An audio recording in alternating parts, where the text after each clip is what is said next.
കാര്യം പറഞ്ഞതാവാം.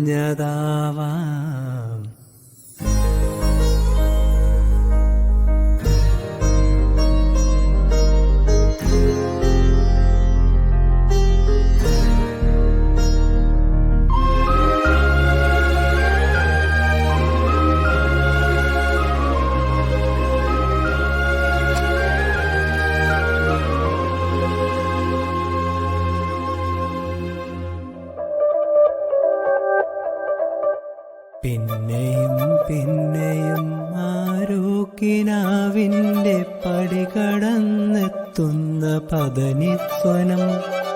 പിന്നെയും പിന്നെയും ആരോ നിലാവത്ത് പൊൻവേണുകൂതുന്നു മൃദുമന്ത്രണം. പിന്നെയും പിന്നെയും ആരോ. നിങ്ങൾ ഈ ചെയ്യുന്നത് മര്യാദയാണെന്ന് തോന്നുന്നുണ്ട് രവീന്ദ്ര. ലോൺ എടുത്തിട്ട് എത്ര കാലമായി? മുതലിലേക്ക് 1 രൂപയെങ്കിലും അടച്ചോ? അതുപോട്ടെ, പലിശയെങ്കിലും അടയ്ക്കണ്ടേ? സാറേ, മുതലും പലിശയും ചേർത്ത് ഇപ്പൊ എത്രയായിരുന്നു രവീന്ദ്രനുള്ള ധാരണയുണ്ടോ? സാറേ, എനിക്ക് കുറച്ചുകൂടെ അവധി തരണം. ഞാൻ എങ്ങനെയെങ്കിലും. ഇനിയും അവധിയോ? ഓരോ തവണ വരുമ്പോഴും രവി ഇത് തന്നെയല്ലേ പറയുന്നത്? സാറേ, ഈ വീട് മാത്രമേ ഞങ്ങൾക്കുള്ളൂ. അതെങ്കിലും ഒന്ന്. ഞങ്ങൾക്കും അതറിയാം. പക്ഷെ കുടിശ്ശിക ഇങ്ങനെ കൂടിക്കൊണ്ടിരുന്നാൽ ജപ്തി നടപടിയല്ലാതെ വേറെ വഴിയില്ല. സാറേ, 1 മാസം കൂടി സമയം തരാവോ? അടുത്ത മാസം നടക്കുന്ന അദാലത്തില് ഞങ്ങൾ പലിശ മുഴുവനും അടയ്ക്കാം. അതിനുശേഷം മുതലടയ്ക്കാൻ കുറച്ച് സമയം അനുവദിച്ചാൽ മാത്രം മതി. കുട്ടി, പറയാൻ എളുപ്പമാണ്. പക്ഷെ ഇത്രയും പണം 1 മാസത്തിനുള്ളിൽ എവിടെ നിന്ന് കണ്ടെത്തും? എങ്ങനെയെങ്കിലും കണ്ടെത്തും സാർ. അടുത്ത മാസം അദാലത്തില് പലിശ അടച്ചിരിക്കും, ഞാൻ ഉറപ്പ് തരാം. എന്റെ മോളുടെ കൂടെ അല്ലേ കുട്ടി പഠിക്കുന്നത്? അതെ. ഇത്രയും ബുദ്ധിമുട്ടിനിടയിലും പഠിച്ച് റാങ്ക് വാങ്ങിച്ച കുട്ടിയാ നീ. വെറുതെ ഒരു വാക്ക് പറയില്ലെന്ന് എനിക്കറിയാം. കുട്ടിയെ ഓർത്ത് ഒരവസരം കൂടി ബാങ്കിൽ പറഞ്ഞ് സമ്മതിപ്പിക്കാൻ നോക്കാം. അടുത്ത മാസം അദാലത്തിൽ പലിശ മുഴുവനും അടയ്ക്കണം. ശരി സാറേ. അത് ചെയ്താൽ മുതലടയ്ക്കാൻ കുറച്ച് സമയം നമുക്ക് ചോദിക്കാം. ഓ ശരി സാറേ. പക്ഷെ ഇത്തവണ നടന്നില്ലെങ്കിൽ പിന്നെ ഞങ്ങൾക്കൊന്നും ചെയ്യാൻ സാധിക്കില്ല. ജപ്തി നടപടിയായിട്ടേ മുന്നോട്ട് പോകും. നടക്ക സാറേ, ഞാൻ പറഞ്ഞ വാക്ക് മാറില്ല. പറഞ്ഞതെല്ലാം ഓർമ്മയുണ്ടല്ലോ, ഇനി വാക്ക് മാറരുത്. അങ്ങനെ ആവട്ടെ സാറേ.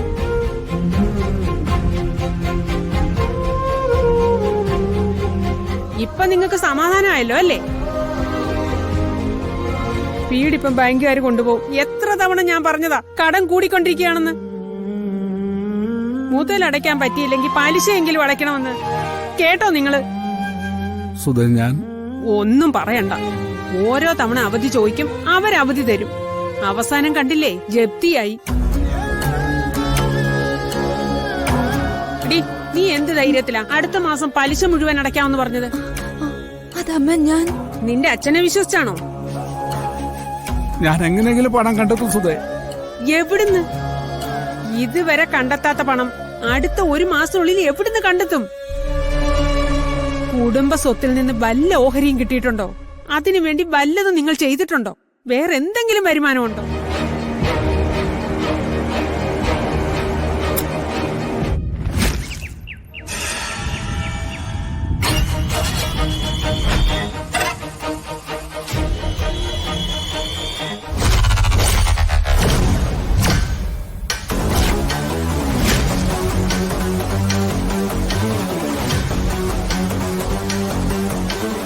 നമ്പ്യാരെന്താ ഈ വഴിക്ക്?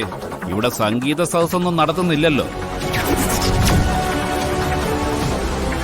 അച്യുതൻ നമ്പ്യാർക്ക് ഇന്നേ വരെ ഒരു വേദി അന്വേഷിച്ച് പോകേണ്ടി വന്നിട്ടില്ല രാമനുണ്ണി.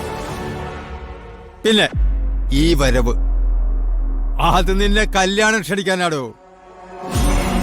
നാടൊട്ടുക്ക് ക്ഷണിക്കുമ്പോൾ നിന്നെയും നിന്റെ പെങ്ങളെയും അളിയനെയും അകറ്റി നിർത്തേണ്ട കാര്യമില്ലല്ലോ.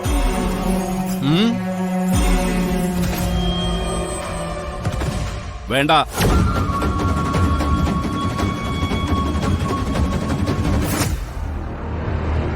ഈ പടി നിങ്ങൾ ചവിട്ടി പോരുത്. കഴിഞ്ഞതൊക്കെ ഇത്ര വേഗം മറന്ന് ഈ മുറ്റത്ത് കയറി വന്ന് കല്യാണം വിളിക്കാൻ നിങ്ങൾക്ക് എങ്ങനെ ധൈര്യം വന്നു? ഉം. നല്ലതിനല്ല നമ്പ്യാരെ. ഈ മടങ്ങി വരവ് നിങ്ങളുടെ നല്ലതിനല്ല. ഉം. ഈ ചിരി മായും. പഴയ കണക്കുകളൊന്നും ഈ രാമനുണ്ണി മറന്നിട്ടില്ല, മറക്കുകയുമില്ല. എന്റെ ഈ വരവ് ഈ മണ്ണിൽ ഒരിക്കൽ കൂടി വേരുറപ്പിക്കാൻ തന്നെയാണ്. അതിന്റെ കൂടെ പഴയ കണക്കുകൾ കൂടി തീരുന്നുവെങ്കിൽ അത് നല്ലത് തന്നെയാണ് രാമനുണ്ണി. അത് തന്നെയാണ് എന്റെയും തീരുമാനം.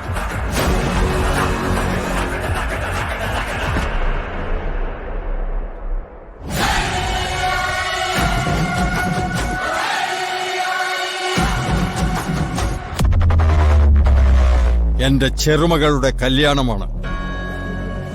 ജാനകിയെയും ഗോപിയെയും കൂട്ടി മുഹൂർത്തത്തിന് മുൻപ് തന്നെ വരണം.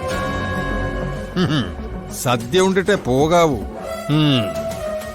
വരട്ടെ.